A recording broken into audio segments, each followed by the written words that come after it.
Bonjour, alors aujourd'hui on se retrouve pour corriger un petit exercice d'algèbre linéaire, un exercice qui peut tomber en colle, en spé, donc un exercice qui va faire intervenir des endomorphismes, mais l'objectif c'est de montrer qu'il y en a un des deux qui est nilpotent.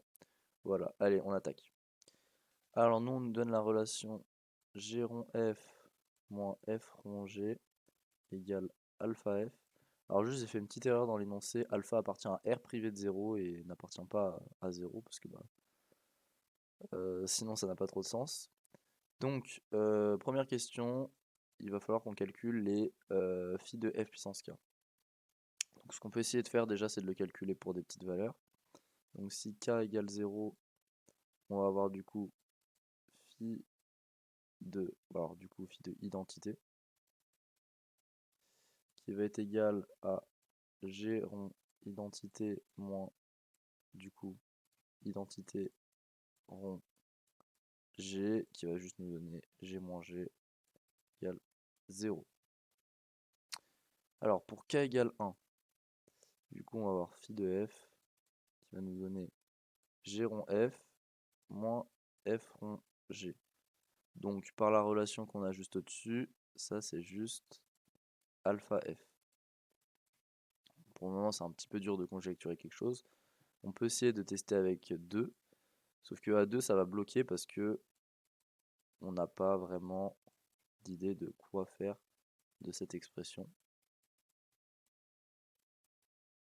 A priori ça on sait pas vraiment à quoi c'est égal. Du coup on va essayer de se servir de l'égalité qu'on a juste au-dessus, celle-là. Cette égalité est vraie pour tout x. Donc pour tout x qui appartient à notre espace, on a du coup g rond f de x moins f rond g de x qui est égal à alpha f de x. Donc l'idée c'est que nous on a envie de faire apparaître du f carré. Donc on peut essayer de composer en particulier pour f de x. On prend x égale f de x. Donc cette égalité elle sera toujours vraie. G rond f du coup de f de x moins f rond g de f de x égale alpha f de f de x.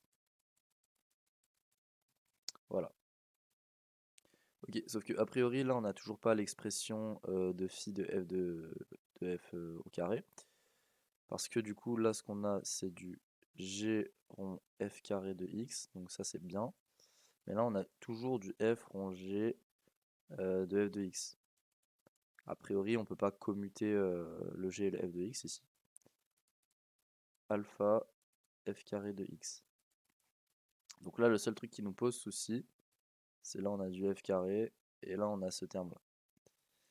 Bon, on peut encore utiliser notre première relation pour étudier du coup cette chose là. Nous ce qu'on a c'est du coup g de f de x moins f de g de x qui est égal à alpha f de x. Alpha f de x, donc f carré de x. Voilà, non, juste alpha f de x. Du coup, on peut isoler le g de f de x, et on va juste avoir par la première égalité que g de f de x est égal à alpha f de x moins f de g de x. Voilà. Ok, donc avec cette égalité, du coup, on peut remplacer notre g de f de x par ce qu'on vient de dire. Donc on a du g de f carré de x moins f de, du coup là c'est important, on va avoir du f, alpha f de x plus f de g de x, tout ça égale à alpha f carré de x. Ok, donc en utilisant la linéarité de f, parce que c'est une application linéaire, on va avoir du moins alpha f carré de x, donc ça c'est juste ce terme là, moins f carré de g de x. Ça, c'est ce terme-là.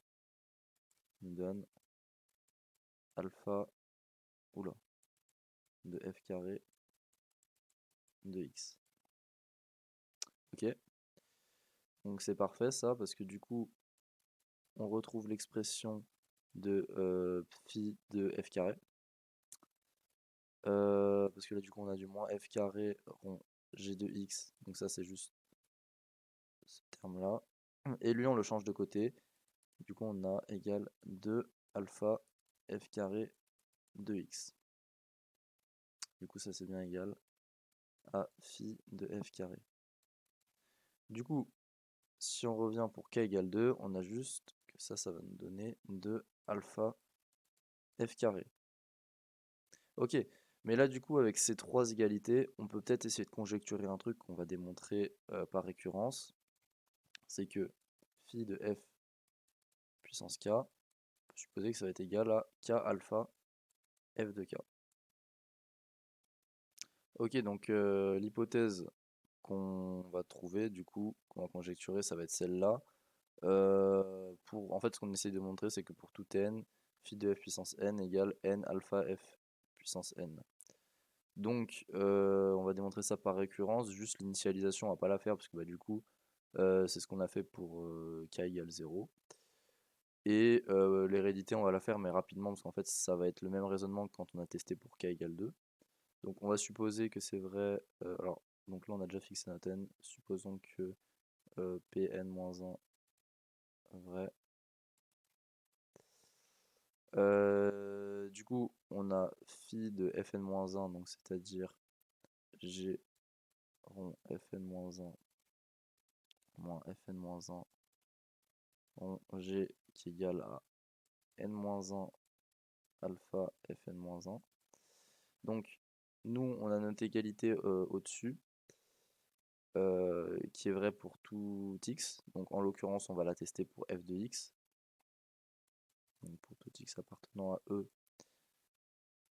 G rond Fn de x moins Fn-1 rond G de f de x égale n-1 de alpha Fn de x. Donc là directement il y a une composition et je mets les f ensemble. Donc là on a encore notre g de f de x et on va utiliser, là comme tout à l'heure on va utiliser cette égalité.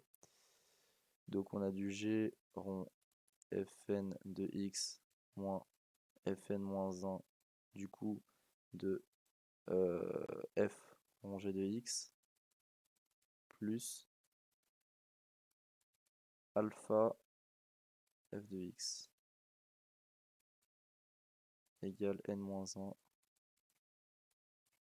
alpha fn de x.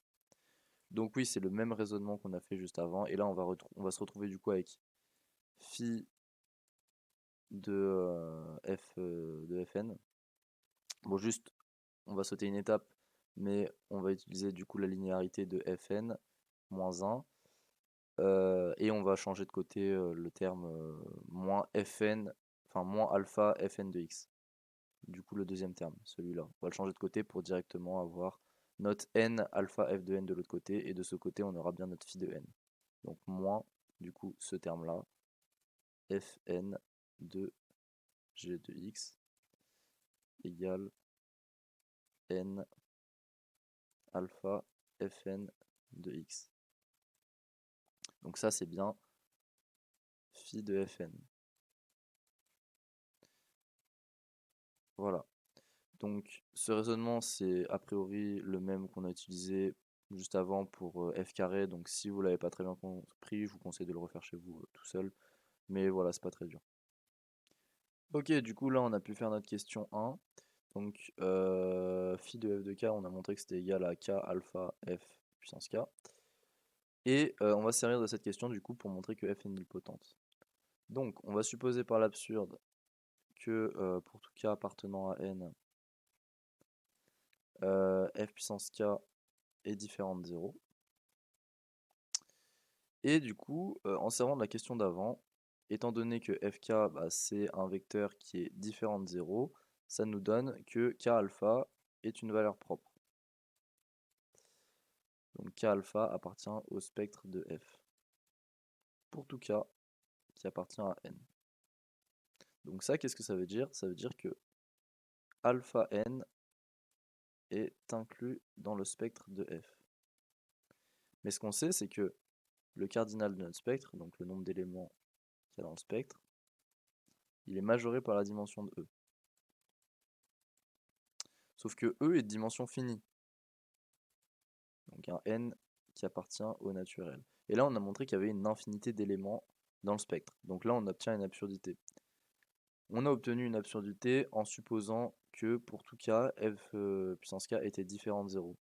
Donc, on peut affirmer qu'il existe un m appartenant à n, un m, tel que f puissance m égale 0.